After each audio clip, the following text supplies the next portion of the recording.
invite Alex Klein from Utrecht University for data-driven examination using Arjen.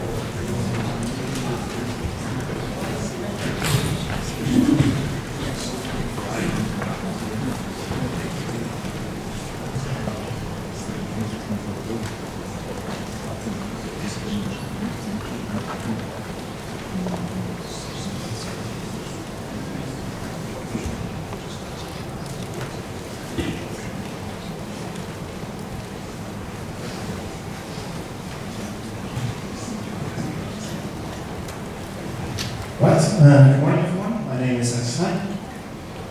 This research is a combined effort between Guerilla Games and Utrecht University. I was an intern there last year, and this is part of my master's thesis at the time.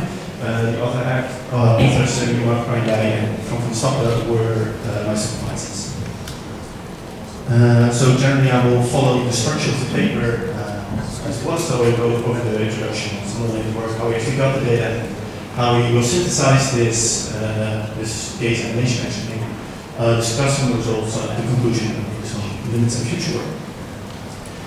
So Guerilla Games approached us and they had a problem with one specific form of animation. This character is very obsessed by this floating mug, and the problem they had is they have an animation system, a gaze animation system. But it's a bit robotic, which is quite ironic given the fact that they just released the Rise of Zerrin, the ship with it. However, it is very known for a robot, but humans are a bit wrong. So they asked us if we could improve this. Another problem they had with this animation system is that it's the very last step of their animation system. That means that whenever anything else changes in animation or in AI or something, they have to redo this, they have to reiterate over this. So this is the whole animation part for only the gaze animation. The gray nodes are the object, the blue nodes are for actually changing the joints, and whenever they have to change something, they can redo the numbers in all the gray nodes. It's very time consuming and it's tedious work as well. So they asked us, can we train a neural network with this using motion capture data and see if we can improve this. So if we look at what we want to achieve here is how can we actually train this neural network for gaze animation, what kind of requirements do we have for the data, and can we actually make this real time, because if this is taking 2 milliseconds to change the pose, they are not going to use it. So we will change this entire morphing node chain into this one black box node which we will call the logic form. So just as a primer, what actually do I mean with gaze? It's the direction of the eyes and the head to a certain target.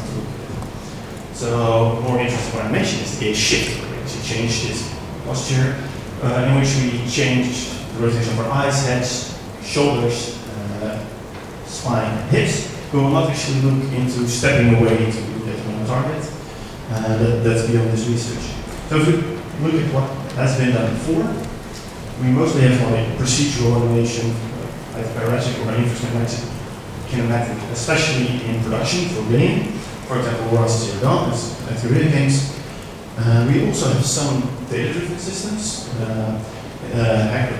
Mainly did some research on getting final poses, just getting the target, getting actually a model fitted for the animation itself. So the rotation of joints and some overshoots we see in the work of Lance Marcella. Not only in 2016 we see some motion capture with the work of Beij, which you can see here, which retargets the gaze based on motion capture data.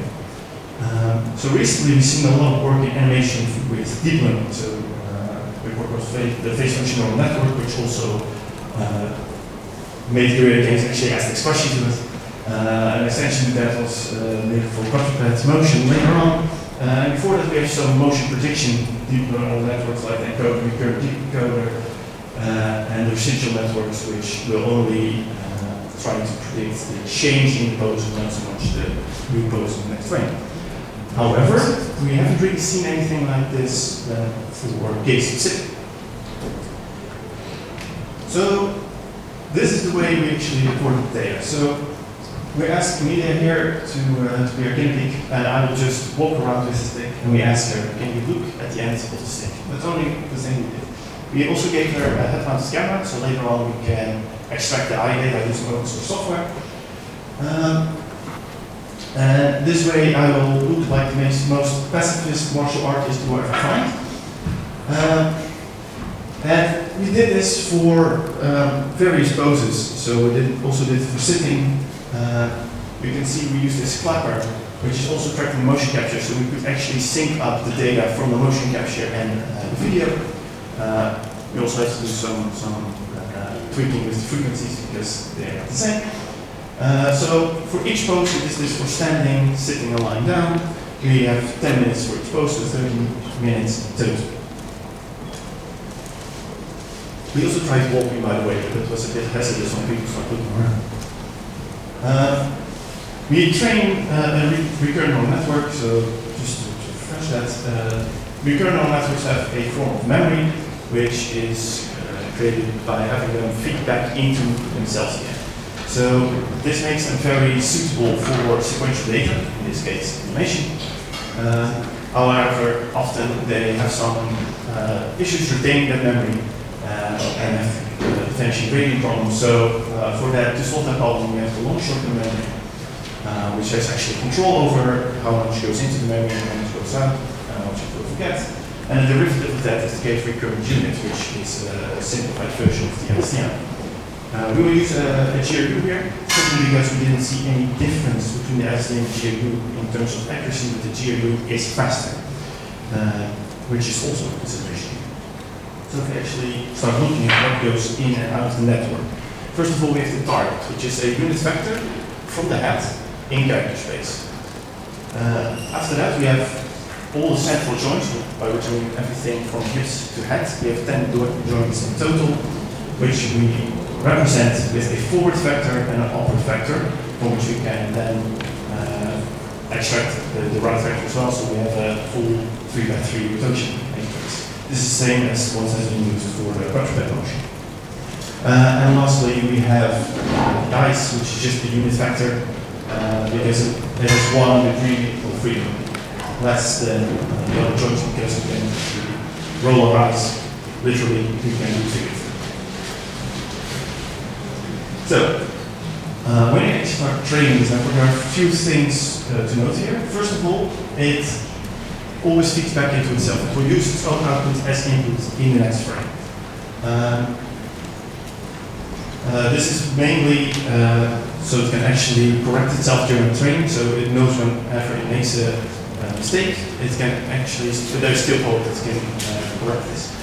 We trained at 120 frames, this is about 4 seconds, which means that the biggest motion correct we've seen is actually captured with one training block, which is when the target goes behind the character, they have to turn all the way around to catch it on the other side. That will take about 4 seconds. So to get that motion correct, we need to train it for 4 seconds.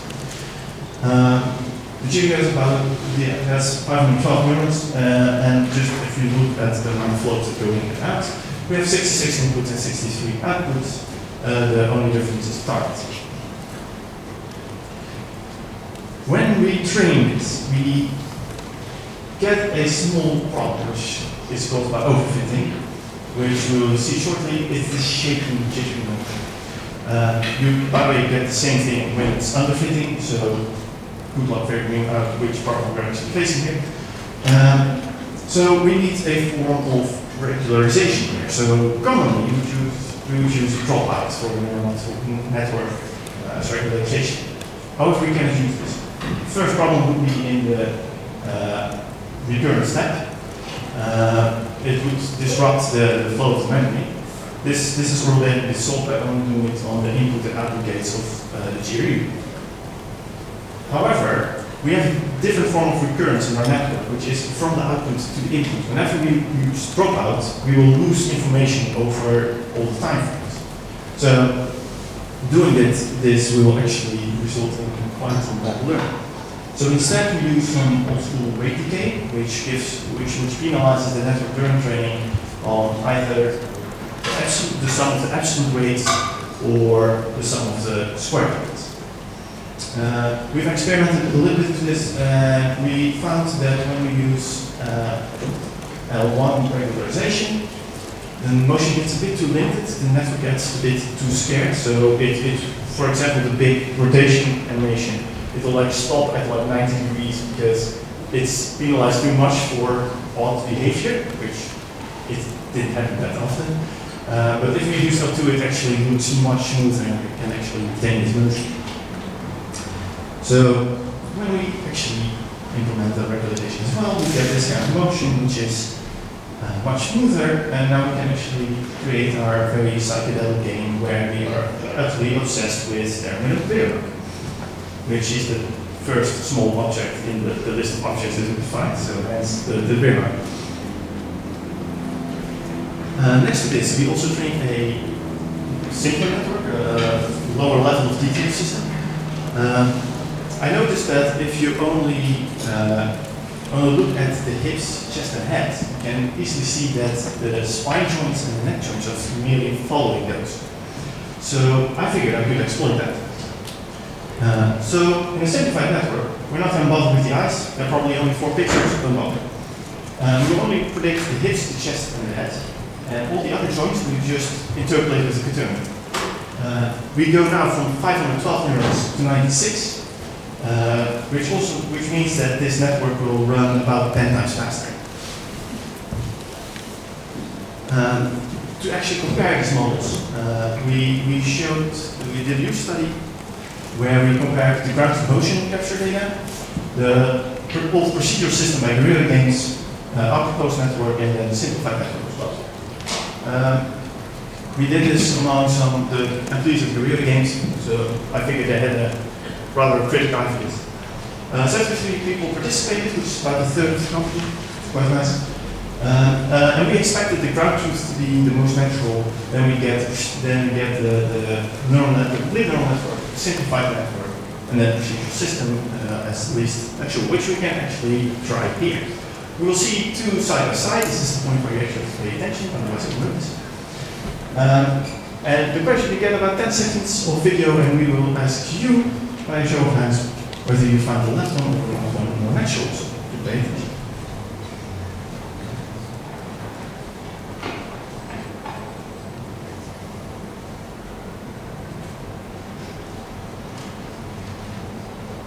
So by a show of hands, who thought the left one was more natural? Who thought the right one was more natural? Alright, so I think I'm still clear here. So the left one was the neural network, the right one was the old procedural system. So we did this also for the other poses, for sitting down and lying down as well, which is all kinds of iterations of those. And when we look at these results, we can actually see that our network is definitely preferred here. In all cases, both networks are preferred over the original animation system of Guerilla games. More interestingly, maybe even is they prefer the simplified network. Our guess is that this is because it simply looks smoother. It's trained on a simpler task. The other joints are simply interpolated, so the whole general motion just looks smoother than when the complete network is. So to conclude this, after this, I will just go to smooth. So we trained on network, well, specific case animation. We trained on a combination of motion capture data and situation capture. We trained a simplified network, which both increases performance and naturalness. Both systems are actually more natural than the old system, which we set out to improve upon. And it runs in real time, so for the whole network it's about 0.6 milliseconds and only 10th of that for the simplified network. There are some issues here, which is we trained it only on what I would call gaze follow. So that's when the target is smoothly rotating around the character, but not big, as we call it, static shifts. If we do that, we get this very snappy animation because it has never seen this. However, this is not for lack of trying. We tried to record this data, in which something which got me a bit of a mad scientist vibe at Recurrent. This is about 50 small buzzers and LED lights connected with about 200 meters of wire, which we soldered together in a week. This tiny torture system is then controlled by an Arduino, and we asked them to look at the target thing that was flashing up. Here I noticed that human hearing is not that accurate. You can differentiate between around this space. Whenever something is behind you, you don't know whether it was left or right. And you have no idea whether it is up or down. Simply because our ears are not in that space. This is also, fun fact, the reason why dogs tilt their head when they listen to something, so they can actually differentiate that. This goes on for quite a while. It was sick as well, it was very sad. But the problem here is that you simply get searching behavior. Most of the time, people are just looking at where the target actually is, instead of actually getting the gaze behavior that we were looking for. So we couldn't use this data at all. But so that's still an open problem. Thank you.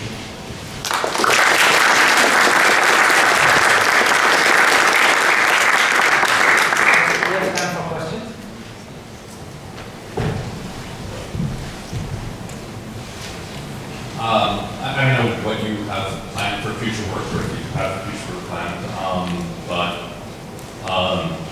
have you considered sort of incorporating attention modeling into what you're doing? So in terms of how we hold our bodies and shift our gaze when we're dealing, not when we're searching for things, but when we're dealing with sort of multiple targets, as when we're in group conversations and things like that. No. So what you look for is like more specifically to like conversational scenarios. Right. Yeah. We have not looked into this. We consider that a different problem altogether, which is in terms of like in production terms also a different area within the company there as well.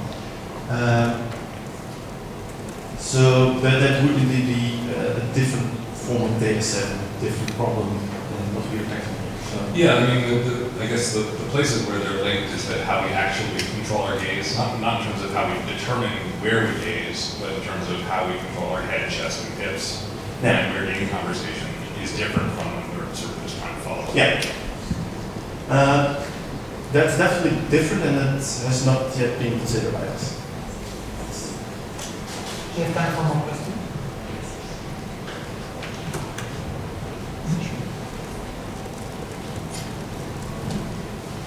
Just the last one was very interesting for me because it looks very natural. If you hear something, you want to turn to it and search for it. Have you tried modeling it, or did you just didn't want to do it? Yes, we definitely tried using that data. However, it just came out as noise. It couldn't really get any form of rule behind it. It couldn't really form anything out.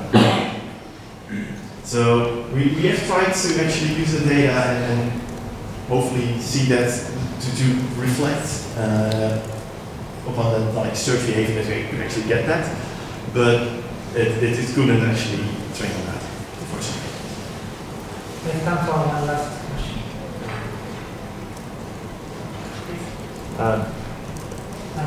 Did you try explicitly trying to learn the transition behavior? So when you're transitioning from one side to the other, rather than trying to encode it as part of the whole of your game? We did not train on it separately. No. The reason for that was that we actually didn't need to do that. Actually, for a big part already came up with that. What I found very interesting was personally that it learned some things that I did not expect, specifically like things like overshoots, where you would actually change the direction of the target. People are generally trying to predict themselves subconsciously where it will go. And we actually saw this in the generation as well. So the network actually learns to predict where the target might be going and has to actually correct itself as well. So that we found it very interesting. So we actually see that. Thank you. That's the sticker.